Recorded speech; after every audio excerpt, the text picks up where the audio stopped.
రాజన్న సిరిసిల్ల జిల్లా వేములవాడలో ప్రభుత్వ విప్ ఆది శ్రీనివాస్ మున్సిపల్ పాలకవర్గం కాంగ్రెస్ పార్టీ నేతలతో కలిసి హోలీ వేడుకల్లో పాల్గొన్నారు. ఈ సందర్భంగా ఆయన మాట్లాడుతూ హోలీ అనేది చెడుపై మెలుకు గెలుపును సూచించే పర్వదినమని చెప్పారు. ఈ పండుగ ప్రతి కుటుంబంలో ఆనందం, సుఖశాంతులు నింపాలని ఆయన ఆకాంక్షించారు.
పండుగ పర్వదిన సందర్భంగా ప్రజలందరికీ కూడా శుభాకాంక్షలు తెలియజేస్తా ఉన్నాను.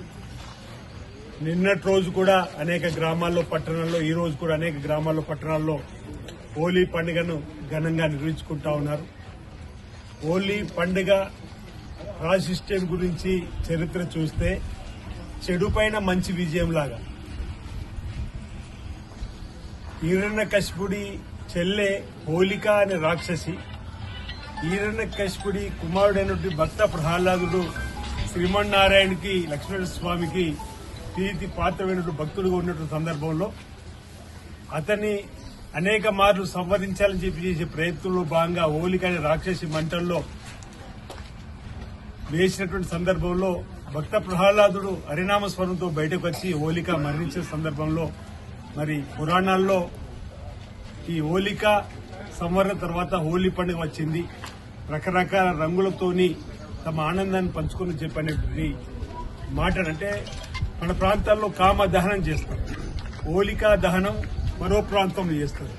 ఈ కామ దహనం అనేది కూడా మనలో ఉన్నటువంటి కామ క్రోధ అంటే కోపాన్ని అన్నిటి కూడా పక్కన పెట్టే విధంగా దహనాన్ని చేస్తూ కొత్త రోడ్డులో ముందుకు పోయేటువంటి కార్యక్రమంగా కూడా హోలీ పండుగను చూస్తాం.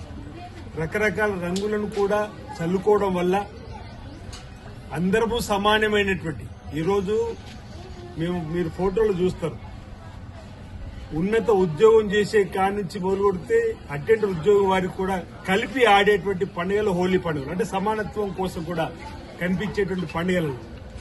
కులాల్లో ఎక్కువ తక్కువ ఉన్నటువంటి వారందరూ కూడా కలిసి ఆనందంగా పంచుకునేటువంటి పండుగ. అంటే ఒక్కొక్క రంగు ఏ విధంగా ఉంటుందో ఆ విధంగా అందరి జీవితాలు కూడా కొత్త ఆశలతో ముందుకు పోయే విధంగా కూడా హోలీ పండుగ ఉండడము జరుపుకోవడం ఆనవాయితీగా వస్తున్నటువంటి సందర్భంలో ఈరోజు వేలపట్నంలో బ్రహ్మాండంగా హోలీ పండుగ జరుపుకుంటున్నటువంటి ప్రతి మిత్రులకి ఈ నియోజకవర్గంలో ఉన్న ప్రతి మిత్రులు కూడా మీ శుభాకాంక్షలు తెలియజేస్తూ హోలీ పండుగ సందర్భంగా భగవంతుడు అందరికీ చక్కటి ఆశీర్వాదం ఇవ్వాలని చెప్పని గౌరవ ముఖ్యమంత్రి శ్రీ రేవంత్ రెడ్డి గారి నాయకత్వంలో కూడా అనేక చక్కటి సంక్షేమ కార్యక్రమాలు నిస్సహాయులకు సాయం అందించే క్రమంలో, ఉపన్యాసం అందే క్రమంలో ఎలాంటి ఆటంకాలు జరగకుండా చూడాలని చెప్పని ఓవైపు తెలంగాణ అభివృద్ది, మరోవైపు సంక్షేమం బ్రహ్మాండంగా సాగుతూ ముందుకు వెళ్లాలని చెప్పని ఆ భగవంతుని ప్రార్థిస్తూ హోలీ పండుగ సందర్భంగా నేను ప్రతి ఒక్కరికి కూడా నా వైపు నుంచి ప్రత్యేకమైనటువంటి శుభాకాంక్షలను తెలియజేస్తాను. అందరికీ పేరు పేరున ఉదయం నమస్కారాలు.